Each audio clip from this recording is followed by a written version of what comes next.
Hello. Ayan. Ako'y may share sa inyo mga kapatid. Ito yung ah, ng mga panahon na si Ana. Ayan. Hindi ko sigurado kung Ana ba talagang pangalan ng babae kasi matagal ko na yung nabasa sa Lumang Tipan sa Holy Bible. Pero lahat naman mga kapatid nung nakalagay sa Holy Bible, lahat yun ay katotohanan. Ano po? Bagamat po ikinuwento lamang para sa ating mga henerasyon para tayo ay malaman natin yung mga nangyari na mga himala na ginawa ng Diyos para sa mga nananampalataya sa ating Diyos Ama. Ayun. So sa panahon natin ngayon, patuloy din yung ginagawa ng Diyos Ama, yung pagliligtas sa atin, ano po, sa pamamagitan ng ating Panginoong Kristo. Kaya nga, kailangan lang lumapit ka sa ating Panginoong Kristo. Ano po, para maranasan mo yung pagliligtas sa iyo ng Diyos Ama na gagawin sa iyo. Ayun, sa araw-araw. Kung araw-araw kailangan mo iligtas na iligtas, gagawin niyo sa iyo ng Diyos Ama dahil walang imposible sa ating Diyos Ama. Dahil ang Diyos Ama ay ang ating mapagmahal ano po sa lahat ng mananampalataya. Ayun. At siya ang ating tagapagligtas. Ayan, sa pamagitan na ng ating Panginoong Kristo. Ayan. So, si ating Panginoong Kristo na ang gagawa ng lahat ng iyon. Ano po, yung pagliligtas na yun para sa ating lahat. Siyempre, una na yun, yung ginawa ng ating Panginoong Kristo nung inalay niya kanyang sarili, ano po, para sa ating lahat. Yun nga po, ayon sa Bible na inalay niya ang kanyang sarili para sa ating mga kasalanan. At yun ay nangyari na nga po. Ayun, dahil yun ay ayon sa kalooban ng ating Diyos Ama. Ayan. At ang sabi pa sa Bible, upang mahango tayo sa kasamaang naghahari ngayon sa sanlibutan.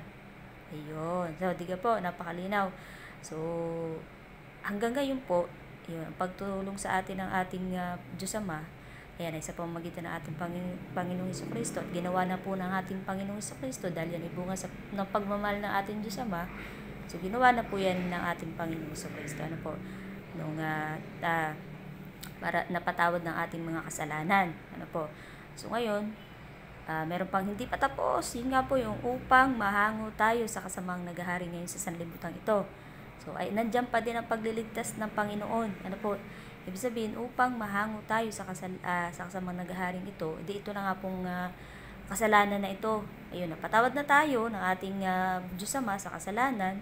Ito ng kadiliman na ito. Kadiliman na ito ng kasalanan na ito. Ano po? Na ikaw ay natutukso. Ayun. So, yan na po. Ano po? Yan na po yung ginagawa ngayon ng ating Diyos Ama, ng ating Panginoong Kristo. Ano po? At saka yun nga po, pantutokso na ng kaaway. So, tayong lahat ay pinatawad na ng ating Diyos Ama. At dahil sa iyong pananampalataya, nanalig ka sa ating Panginoong Kristo, ililigtas ka sa kadiliman na yan. Ano po? Sa itong tuksong ito na ginagawa ng kadiliman. Ano po? Dahil sabi, upang mahango.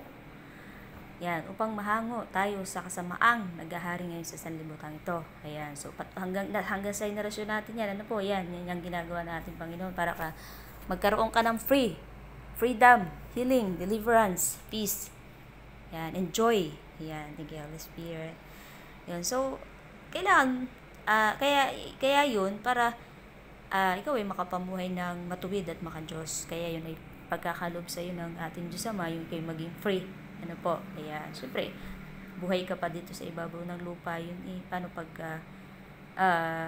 wala kang hindi mo yun ma-receive, wala kang kapayapaan, hindi ang nangyari sa iyo, namumuhay ka ng nasa kadiliman ka, lagi kang bugnot, lagi kang gagawa ng masama. Hindi ka po pagka hindi ka naka-receive ng freedom sa ating mahal na Panginoon. So, kaya gusto ng Panginoon, tulungan ka Diyos sa iyong paghihirap na yan, ano po, sa kadiliman na yan, kung gusto mong humingi ng tulong sa ating Panginoon. Ayun. So, tapos, hindi nga, naulit ko nga po yung kwento nung katotohanan po yun, hindi po yun basta isang kwento lamang. Yung babae, hindi ko alam kung ang saktong pangalan ay si Ana. Ayan. Pero si Tobit ay yun ang Tobit talaga, ang aking na pangalan. Ayun, yun ang natandaan ko. At saka si Saint Rafael. Ayan. Si Saint Rafael ay anghel yun ng Diyos. Ayan. Wow, grabe. Tapos ngayon, si Saint Rafael ay nag-anyong tao. Ano po? So, para siya makilala ni Tobit na kasi kung anghel, kung magpapakilala siya ng anghel agad sa kay Tobit, syempre, ano si Tobit, siguro magpapanik or ano pa. Dahil, syempre, pagka-anghel ang kasama mo, ano ba. So, walang idea si Tobit. Ang akala ni Tobit ay si Saint Rafael ay isa lamang normal na tao. So, ayan. Si Saint Rafael ay nagpakilala nung matapos niya nang gawin yung panalangin ni Tobit at panalangin ni Ana. At kasi nanalangin po kasi si Ana na gusto niya magkaroon ng asawa. Yun. Tapos si Tobit naman, ipanalangin ng kanyang mga magulang na si Tobit ay magkaroon ng asawa. Ano po, ayan. Na parang kamag-anak yata, ganun. Yung parang mabuting babae, ganun. Ayon sa kalooban ng Diyos Ama, para yung dahil ang kanyang ama ay kalugod-lugod, ano po, sa ating Diyos Ama. So, lahat ng panalangin ng magulang ni Tobit, yun, narinig yun ng Diyos Ama. At lahat din ng panalangin ni Ana ay narinig din yan ng Diyos Ama. Yun, sa pamamagitan ni Saint Rafael, nung siya ay bumuwa dito sa lupa, ayan, tinulungan niya si Ana at saka si Tobit. Siyempre, yung mga magulang ni Tobit, ayan, para mapulpil yung kanilang mga kahilingan. So si Ana, ilang beses na siyang ikinakasal, pero pagka magtatalik na sila sa unang gabi, ang nangyayari, yung mapapangasawa ni Ana ay sa unang gabi ng pagsasama nila, namamatay na agad. So, hindi agad nangyayari yung honeymoon. Ganon. So, laging ganon, ilang beses nang ganon. So, si Ana, parang inisip niya na nasa ilalim siya ng sumpa. Ayun. Pero yun ang inisip ni Ana. Pero, yung pala, may demonyo na nakaabang lagi kay Ana sa tuwing mag-aasawa siya. Ayun, kung sa ay may demonyo na humaharang na maging masaya si Ana na magkaroon ng isang pamilya. Parang itong demonyong ito ay kinanya si Ana. Ano po? Yun. So, si Tobit naman, nung makilala niya si Saint Rafael, ayan. So, si Saint Rafael pala ay nagpakilala na. Ayun, nagpakilala na si Saint Rafael na siya ang anghel ng Diyos na isinugo siya para maisakatuparan ang kanilang kahilingan. Kaya si Tobit pala ay sumunod kay Saint Rafael. Ayun. Matagal ko na kasing nabasa yun, pero napakaganda kasi ng kwento na yun. Kaya ako'y namamangha kasi talagang sa panahon natin ngayon, nangyayari kasi yung sitwasyon na yun. Kaso lang yung mga tao, hindi nagpipray sa ating Panginoon, sa ating Diyos Ama. Kaya nangyayari, naka-bandage pa rin sila doon sa sitwasyon na ganun. Ano po, kasi hindi nila alam na may nangyayaring spiritual na kasamaan. Ano po, yun. So ngayon, sumunod si Tobit. Ayan. Sumunod si Tobit doon kay Saint Rafael. Ayan. So nung sumunod si Tobit kay Saint Rafael, syempre, nangyari na sila ikinasal na nangyari, nagkaroon na ng kasunduan. Ayun. So, si Ana, walang idea na kung ang mangyayari nga uli yan, dahil siya ganun nga ang kung talagang hindi siya mamatay, ay di, papasalamat sa Diyos Ama at dininig yung kanyang panalangin ni Ana. So, walang idea, dahil alam talaga ni Ana, mamamatay si Tobit. Ano po, pagka, sa unang gabi ng pagkakasal niyo sa first honeymoon, o hindi pa nagagalaw si Ana, mamatay agad yung lalaki. Ayan. Yan, kaya nga magsisimula pa lang, namamatay na yung lalaki. Pero yun ang akala ni Ana. Ngayon si Tobit sumusunod kay Saint Rafael. Ayun, nagpakilala na pala si Saint Rafael na siya ay anghel ng Diyos. Ayun, naalala ko na. Tapos hindi nangyari nga po iyon. Sinunod ni Tobit si Saint Rafael. Yun. Pagdating doon, nung maunang gabi magtatalik na sila, ayun, hindi nangyari na si Tobit ay mamatay. Ayun, praise God.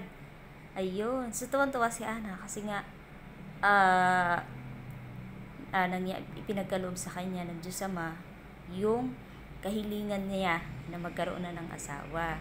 Ayun, pero sa unang gabi pa lamang ng pagtatali, nakaabang na agad yung demonyo. Yung demonyo walang idea, ayan, na si Saint Rafael ay nakaabang sa kanya. Ayun. Ngayon, nakita ng demonyo si Saint Rafael, nandun na si Saint Rafael at si Tobit, yung demonyo nakaabang sa pagtatalik ni Tobit at saka ni Ana. Ngayon, nung lumabas na yung demonyo at papatayin niya si Tobit, agad na dumating si Saint Rafael. Agad na umano si Saint Rafael. Ayun. Nakita ng demonyo si Saint Rafael, tumakbo. Tapos, hinabol ni Saint Rafael yung demonyo. Nakarating ang habulan hanggang sa Egypt. Ayun. Nung maabutan sa Egypt yung demonyo, iginapos na Saint Rafael. Nakawala yung demonyo. Wow! Tingnan niyo po. Wow, grabe. Ang saya ng katotohanan na yun. So, tingnan niyo po yung katotohanan na yun na nangyari. Ano po, ganun talaga pagka naniniwala ka sa Diyos Ama, pagka ikaw ay pray ka sa Diyos Ama na marireceive mo yung himala mo, marireceive mo talaga ang Diyos Ama gagawa sa'yo ng paraan para marireceive mo yung iyong dalangin. Ayan. Yung iyong hinanaing sa buhay.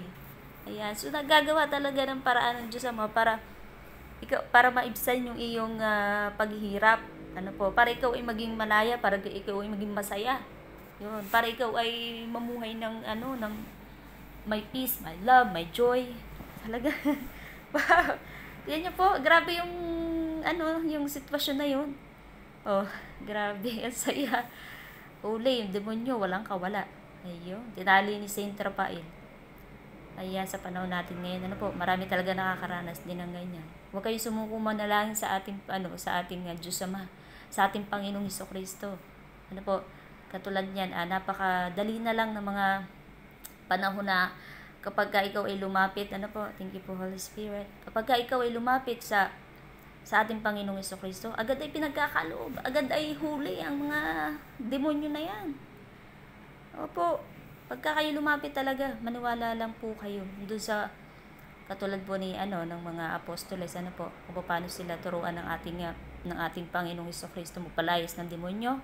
Nabigyan sila ng authority na kapangyarihan ng ating Panginoong Hesukristo.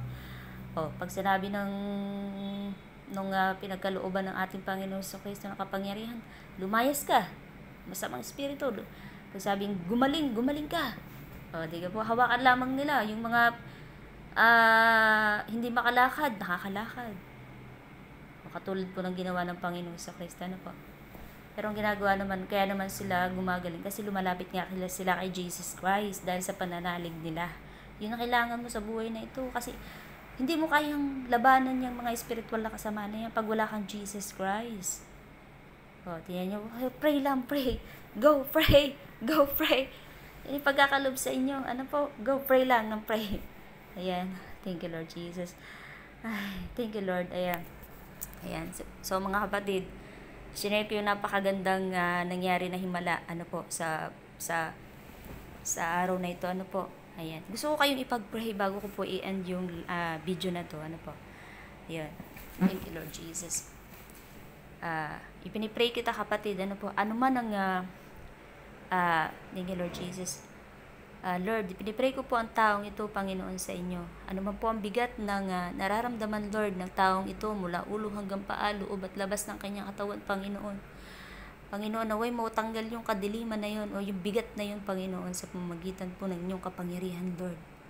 Thank you, Holy Spirit. Thank you, Lord.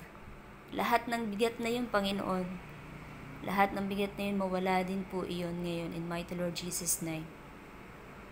Lahat ng sakit at sugat, pasakit na yan, mawala din ngayon din po yan in mighty Lord Jesus' name. The Holy Spirit in mighty Lord Jesus' name. Thank you, Lord Jesus. Thank you po, Lord Jesus. Free in mighty Lord Jesus' name.